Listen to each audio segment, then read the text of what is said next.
going to play a tune called the Blarney Pilgrim. I got this tune when I was pretty young from a great musician and teacher, Kieran Dalton, who would have probably got us as kids out playing in sessions or fairly quickly in terms of little groupings and stuff like that, and which was really encouraging as youngsters to get to play with other musicians.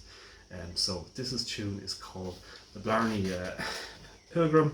And then in terms of ornamentation, I'm using grace notes on the D, which is D-A-D. I'm using grace notes on the A. Using cuts on the B, which is the grace note on the A is A-B-A. I'm using cuts on the B, which is just putting in a high D before the B, which is. Also got grace notes on the B, which is B-D-B. These are just little tricks that you can think of practicing separately and then putting into tunes yourselves. Other tricks you can use is double octave playing, like you can use pauses. You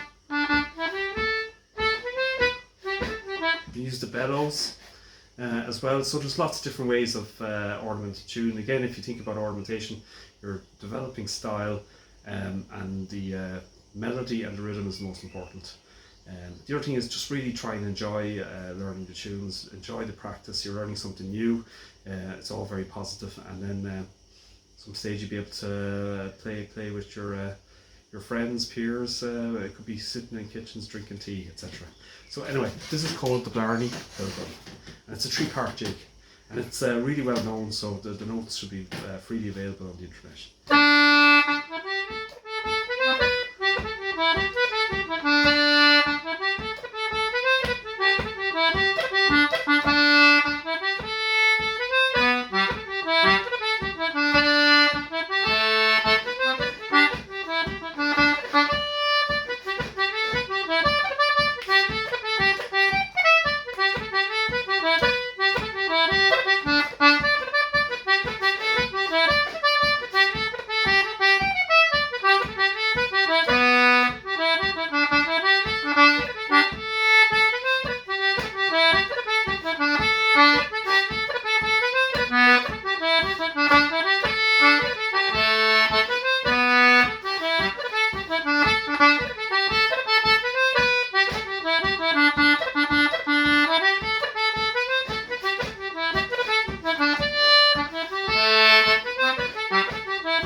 Okay, so we're going to play it quite slowly. Again, if you're making mistakes as you're learning or even as you're playing, just keep it in rhythm, keep going, don't worry about it. It's not looking for perfection. It's something to be enjoyed. So again, tune very slowly now. So again, ornamentation, even putting in the D, D-A-D, which is an A ornament, and then you've got a B ornament, A-B-A, you've got a B ornament, B-D-B, or a cut, put just the D before the B.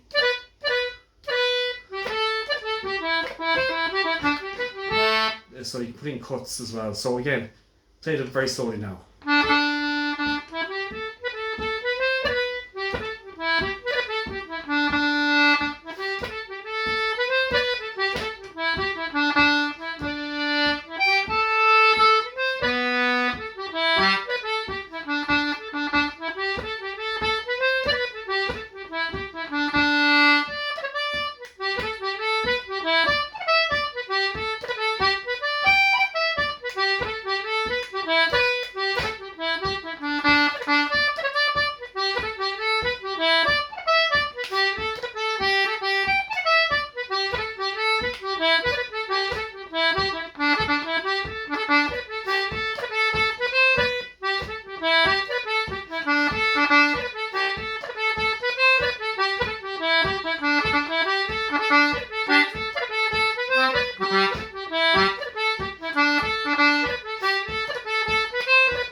On the second part, I'm using an ornament on the high D, which is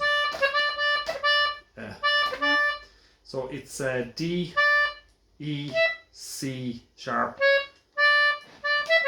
but you play so subtly as so in tune. Sometimes you may have to change that C sharp to a C if the tune isn't in D or G or one of the majors with the C sharp. You may be better off changing it to a C natural.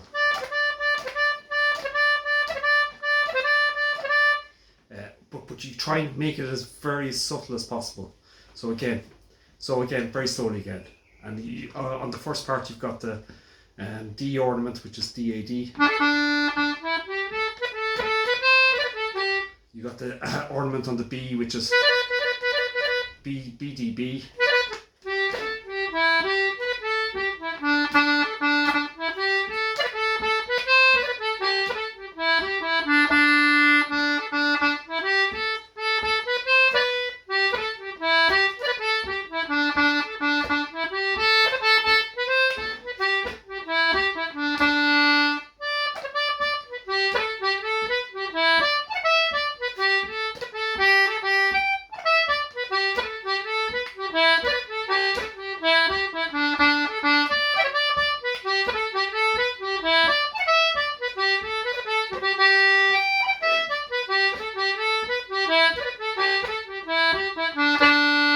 So other ornaments in the second part, you've got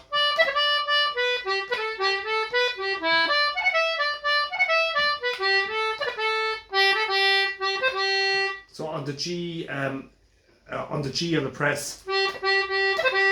This is a standard concertina ornament that's used. It's G, E, C, G. Some people don't like it, but it is used a lot. So again, on all the ornamentation, just think of making it as subtle as possible. So the ornament is there, but it's not there, if you know what I mean. So it shouldn't be a big strong ornament like.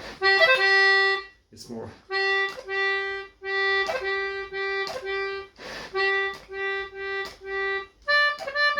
Same for the D ornament as well.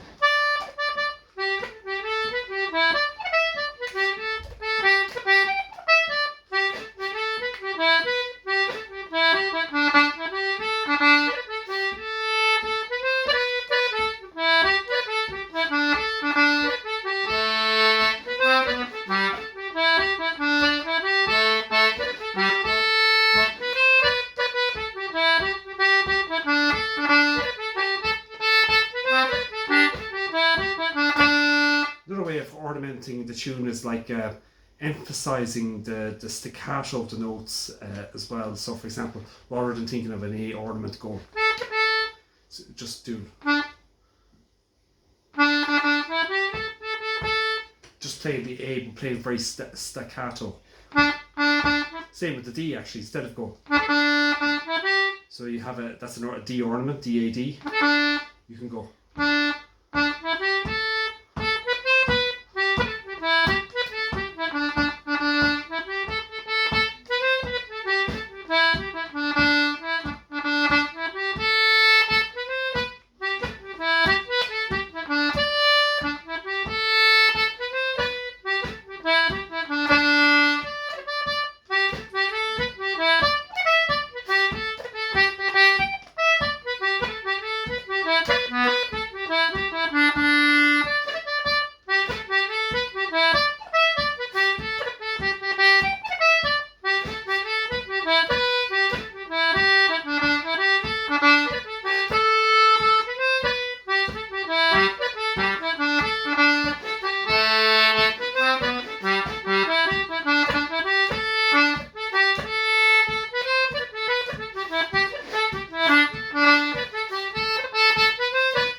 So that's the tune played fairly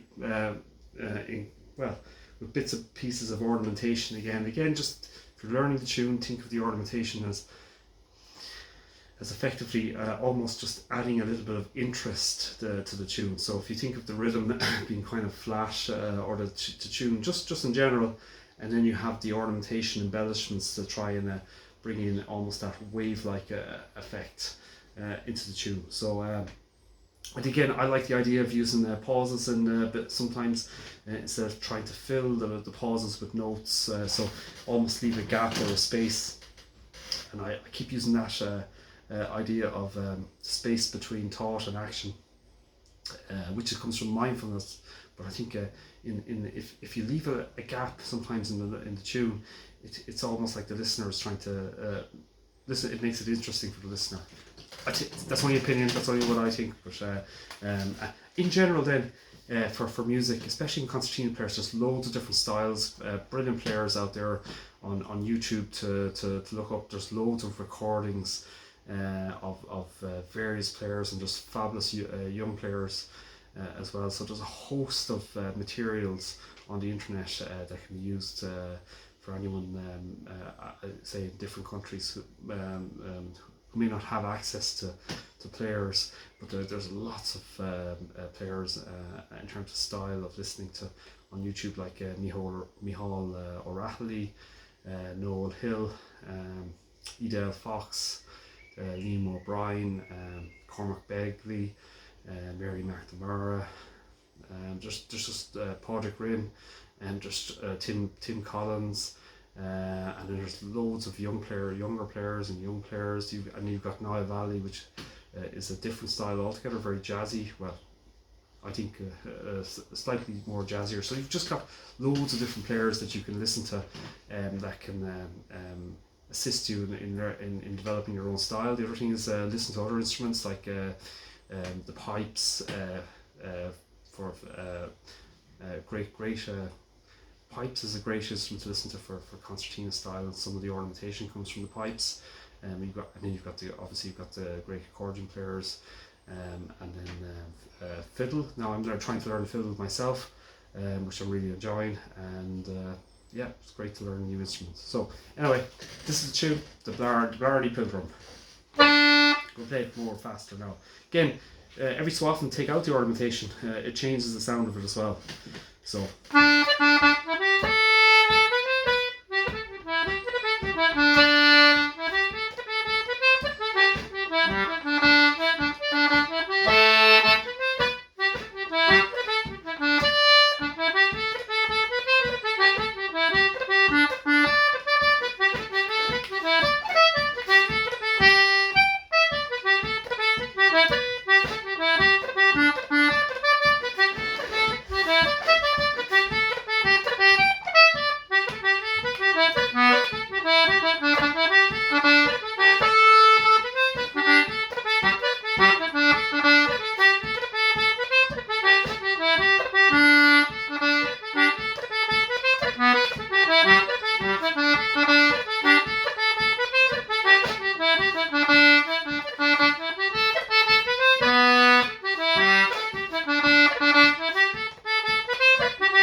Blarney Pilgrim.